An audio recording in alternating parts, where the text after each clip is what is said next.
Hello, everyone. I am so excited to welcome Delia Perry to the show today. Delia has always had a passion for motivating and encouraging others, and she was thrilled to bring her strengths to her podcast, which I was lucky enough just to be on, called Girls for Greatness. I love that name. On her weekly podcast, Delia interviews other women who have overcome their own struggles in order to find success and fulfillment in their life. I love that. And she resides in Toledo, Ohio. You're next to me, Delia. I know. What are the chances? I can't believe it. I know. What are the chances? You're a little Midwest girl now. You weren't always. I know. Yeah. So welcome to the show. I'm happy to have you here. Thank you so much, Kim. It's an honor. You are welcome. Well, let's just dive right in. I want to know, who are you? What do you do? What's your journey? I know you were a former high school teacher, so like me, we have the teacher thing in common, but tell us a little bit about who you are now and how you got there. Oh, thanks. Thank you so much. Well, like you said, I live in Toledo, Ohio. I was actually born and raised in Iowa, so a very small town. I still have a lot of family back in Iowa, but I have two kids who are 14 and 10 who keep me moving all the time, and a husband, obviously, who I've been married to now for almost 23 years. So it's very exciting. Anniversary is coming up. But in addition to all of that, yes, like you said, I was a former teacher, and kind of, after I left teaching, when I started a family, I kind of dabbled in different things, different businesses, so to speak, that I was trying to do from home. I kind of have an athletic background, was an athlete in high school and in college, and that played a really huge role in who I am, and actually a big role, I think, even in why I started the podcast itself. But like I said, I dabbled in different things. Eventually just kind of realized that I really, had a passion for motivating and inspiring other women and being an encouragement, and have always kind of felt like that was something I leaned towards in my life, and was always seen as someone who was positive, someone who was uplifting, and really wanted to find a way that I could use those gifts, to the best of my ability. And, I was finding just different roadblocks with different things I was trying with businesses, but just decided, I want to kind of do my own thing. I want to make this into a passion project of my own, and eventually landed on podcasting, and have been able to build a really great community, and have just learned so much from every single guest I've had on. And it's just been an amazing journey, and a way for me to just pour into the lives of others. I love that. So first of all, I have to back up and know because I'm an athlete too. So what sport did you play in college? I played volleyball and softball, primarily volleyball. Oh my goodness. Wow. Yeah. So it was great. It was a great experience. Had a really, really awesome team in high school and college. But, I struggled. My struggle with self-esteem, and my struggle with, I think, my own issues and myself started then. And that was just something that, I had to learn as the years went on to work through and overcome. It was a long road, but that's been something that I look back now and say, I am grateful for, because it's empowered me, I think, to be able to relate to so many other women who've had those same kinds of struggles. Yes. Don't you think that most women struggle from low self-esteem?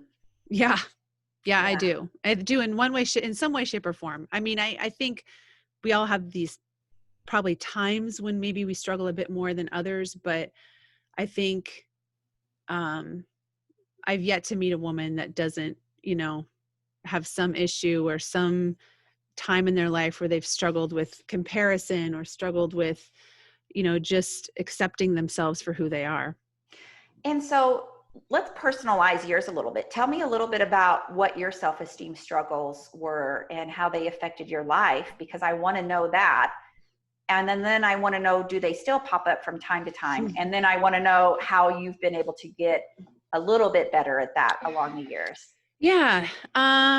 Well, for me, I've told this story many times, but I I've always felt like my self-esteem up until college was really intact. I was really fortunate.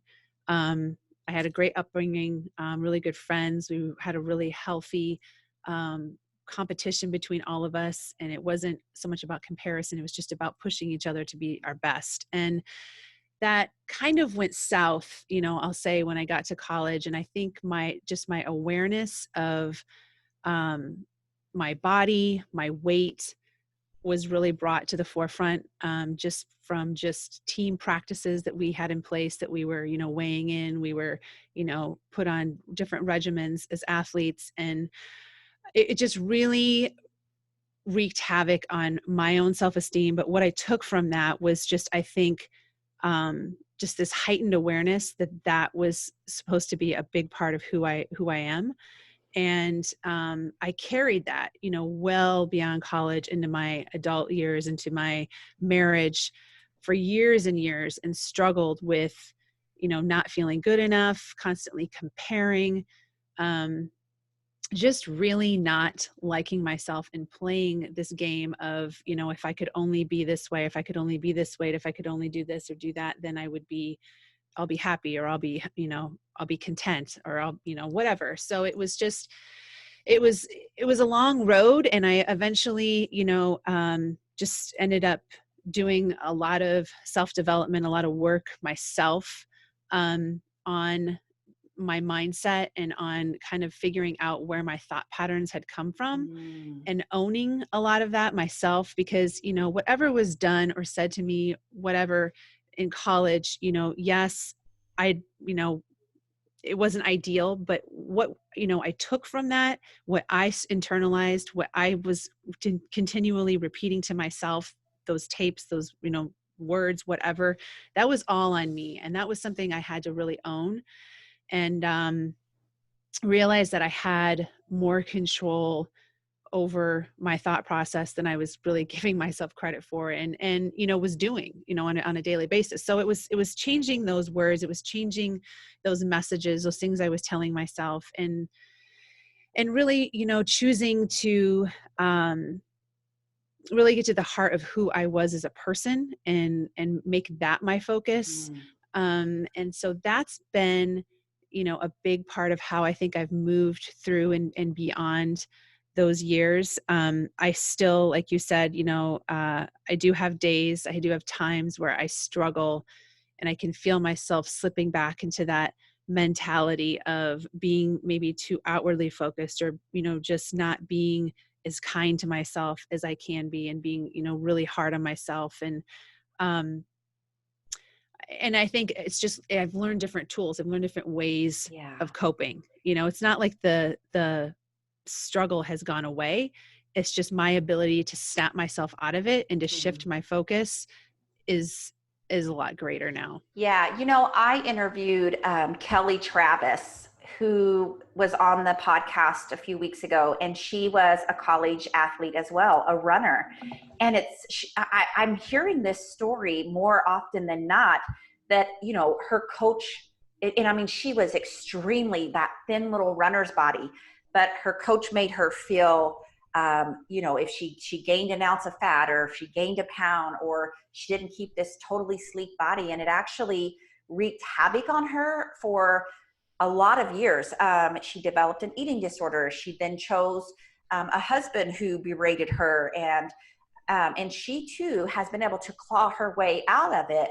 But, when you're so influenced at such a young age by another person's words, but then it sounds like you took your power back by saying, hey, I don't have to believe this story anymore. And instead, I can believe what I want to tell myself. That's really empowering. So I think that this does happen. For me, my self-esteem, similar story, but different. I go back to when I was in 7th grade, and I can still see this moment. I was up in the neighborhood, Berglund Hills, with a group of girls. And at that point, I was never part of like the popular girls. I was just like more of the middle crowd, but I just so wanted to be one of them. And so we were all, we do this crazy thing in Indiana. I don't know if you do it in Ohio, but we TP, we toilet paper people's homes in the fall. And so we were all doing that. And, I was taught by the leader girls that I am only to follow along and do everything that they want to do. And I remember the exact corner. I remember the light post where I had an opinion on where we should go next. And one of the girls in the group slapped me across the face. Wow. And I took it. I did nothing. And I think, like, for me, that's one of the moments where I felt this is like, I really am a piece of crap. And I already felt that way compared to you all, but now I know it because now you've humiliated me and I stood there and took it. And I think that again, we have these little moments that create these stories around who we are. And it's up to us to break the story, I love how you said that, to break the thought patterns that were happening as a result of what someone else said or did or told you about yourself. Right. Yeah, for sure. And it's not easy to do. It's, I really think that a big part of it for me was realizing that, the blame thing that we do a lot in our lives, it doesn't work because it keeps us stuck. It keeps us, in this state of defense and constantly having to, we revert back and say, well, if such and such wouldn't have happened, or if this wouldn't have happened, then, I'd be different, well, yeah, maybe that's true. And I know there's many, many listening who've endured way worse, situations than, maybe what I've gone through or you've gone through, but it's not to minimize it. I mean, we all have our pain. We all have our things that we've gone through, but whatever we take from that, is kind of on us, in terms of our mental awareness and what we choose to internalize. I was watching, Tony Robbins has this thing on Netflix, this like documentary called I Am Not Your Guru. Mm-hmm. And I was watching it this weekend, and there's this phrase, and I'm going to chop it up, but he basically believes that whatever has happened to you has not happened to you, but it's happened for you, because you would not be the human being with the strength, with the resiliency. Right. Not that any of us would choose that hard road, but if it has happened to us, I think that we get to choose. Am I going to be a victim of this for the rest of my life, or am I going to be the warrior? Am I going to rise up and say, let me show you what I can do with this nastiness that happened to me, and let me show you how I can turn it into something meaningful and purposeful. Yes. It sounds like that's what you've done. Yeah, for sure. For sure. I agree 100%. And really that's been your mission then, because so when did you launch your podcast? I launched my podcast. It'll be 2 years in July. And so, do you do an episode every single week? Is that what you do? Mm-hmm. Yeah. And so you named it Girls for Greatness. And at first when I saw that, I was thinking, oh, she really tailors to young girls, which that is something that you have a heart for.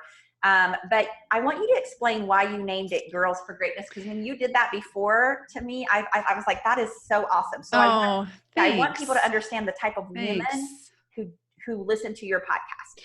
Yeah, I mean, I considered naming it Women for Greatness, but I liked the Girls for Greatness. I like the two G's together, but really it was about wanting to incorporate that younger age group, but also just the fact that I think as women, we have things that we take on in our lives, things that we go through, all of us as individuals. And yet I feel like there's this point where we sometimes need to stop and think back to, who we were as a girl, as a teen, as a whatever, like what were our dreams? What kind of personality did we have before? I always like to say this, who were you before the world told you who you had to be, And so I think that's kind of at the heart of why, another reason why I chose that name, the name Girls for Greatness, is just the coming back to who we really and truly are.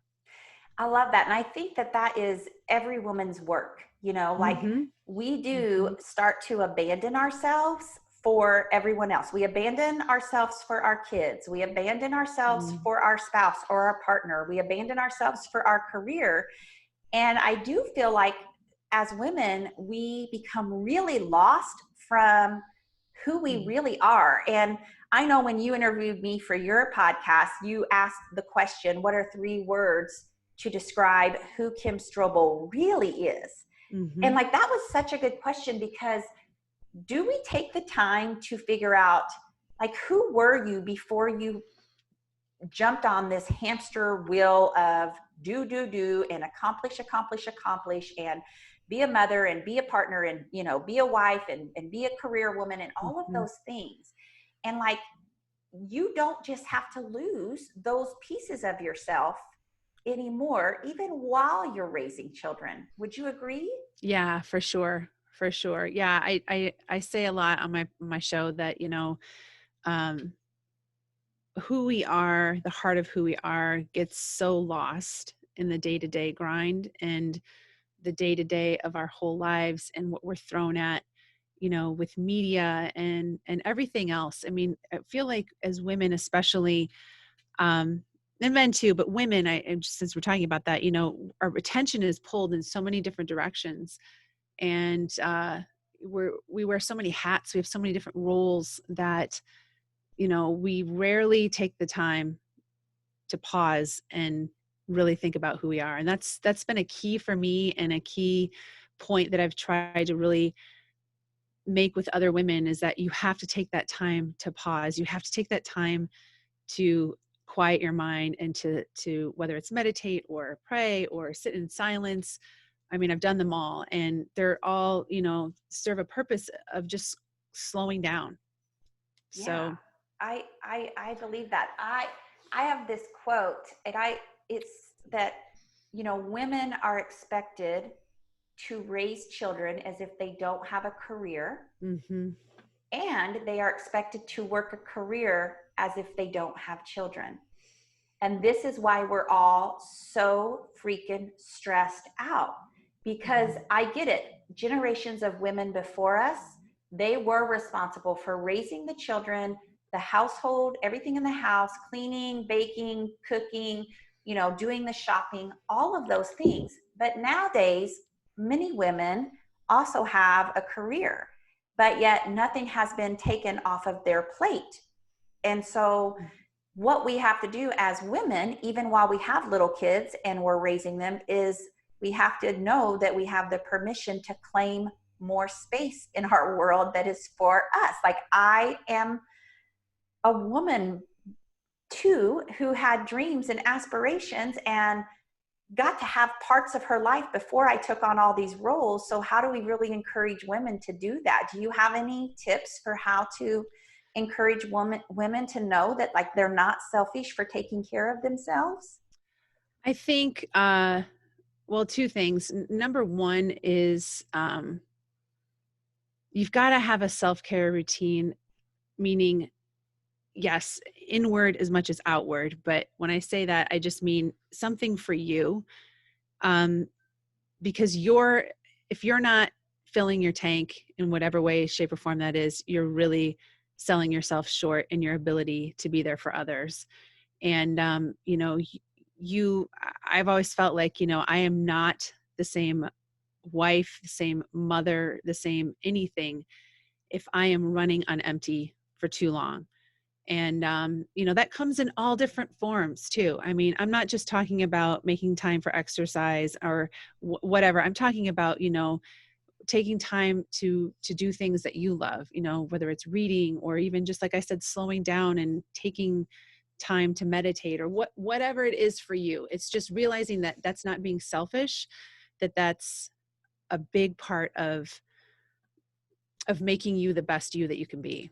Well, I'm going to interrupt you a minute, because I worked with a woman who forgot that she loved to listen to music, because she was raising 3 kids, and she started to cry the day it was like she realized that she hadn't played and listened to music on her own for like 15 years. And she's like, Kim, I used to love that. Why did I take that away from myself? Like, that's what rejuvenated my soul. And so I love that you're saying we're not just talking like get out and exercise or, do your Right. daily gratitude, but like, having the woman really pause and reflect and think, like, what would I do for fun right now if I didn't have any of these responsibilities? And then how can I work that into my schedule? So I think I love that you differentiated that. Yeah. Yeah. I think another big piece, I mean, just from what you were saying earlier too, that I wanted to touch on is when you figure out, I think, who you are, what's important to you, where your priorities are, all of these things, like you come back to maybe the heart of who you are as a person. I think the second difficult piece in that, at least I've experienced, and I will say, I think some of the people I've talked to would say the same, is you have to learn that you don't owe anybody an apology for that, whatever that is for you. Mm-hmm. Because I think a lot of us, myself included as a woman, I am a huge, huge people pleaser. And I really hate conflict and confrontation. I've always been that way. But I've also realized that no one's going to live my life the way I'm going to live it. And I don't owe anybody an explanation for why I choose to do the things I do and the way I choose to do them. Where were you, my friend, 25 years ago when I needed to hear that message? Yeah, I know. Well, this is like, something I've just taken on really strongly for myself in the last year. I mean, because we still, even, Kim, you're a very driven, entrepreneur, I'm doing what I'm doing with my podcast, but sometimes things don't look the way we think they're going to look or go the way we think they're going to go because we are measuring or we're holding ourselves to these standards that other people have set. But you can't do that because I love that. it's who you are. It's Yeah, the way you're doing it. Like, you're taking me right back to when I left my first husband. We had a 2-month-old child and I left, divorced him.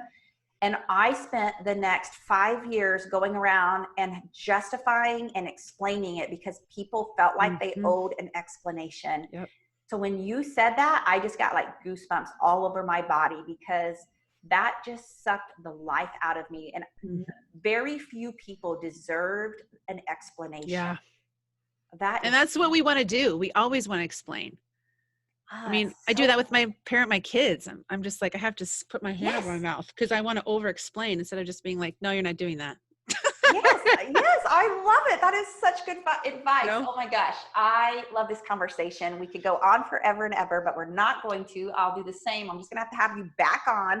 We're going to go deeper into some of this. Yeah. But what I want to know a couple of things. Tell people where to find you. Tell them. Oh, thanks. Girls for Greatness. It's number 4. So it's girlsforgreatness.com is the website. And you can also find me on Instagram under Girls for Greatness and the same on Facebook. I love that. Yeah. So we'll drop that in the show notes. But again, it's girls and then the number 4 and then the word greatness.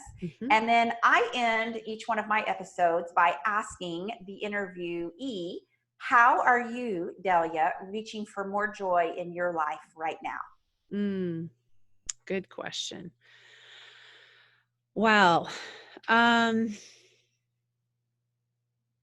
think for me, the big thing right now, in the midst of, quite frankly, having more thrown on my plate in some ways, having my kids home now, and now going into summer, is taking time to sit in silence, which is something I'm just starting to practice. I'm not even talking about maybe meditating, or it's just like calming my mind. If I can do that for 5 minutes, sometimes I'll set a timer on my phone and just go somewhere in the house or outside and just close my eyes and sit and listen. That's been a really, really big source of joy for me. I think it just brings me back to the present moment, being grounded in the present moment. That's good. And it's going to be a struggle at first. All the thoughts are going to come in, but it gets better, doesn't it? It does. It does. For sure. I love that. So creating a little space to just simply be. Yeah. I think it brings you back to the power of the moment. And that's another thing I think if I can get my mind in that space more consistently of focusing just on today, focusing just on the moment at hand, what I'm doing, where I'm at, who's in front of me, is my attention there. it makes life a lot more joyful in the sense Yeah. that then I'm not always focused on what's next, tomorrow, 2 weeks from now, Yes. whatever. That takes so much energy Yeah, to think. it I does. love that. I love that. Well, thank you so much for like just your tools, strategies, your insights. I know I Course. can't wait to pull a couple of these powerful things that you said out and make them into quotes because they really resonated with me. And I know they're going to resonate with my audience. So thank you for your time and your wisdom today. Thank you so much, Kim.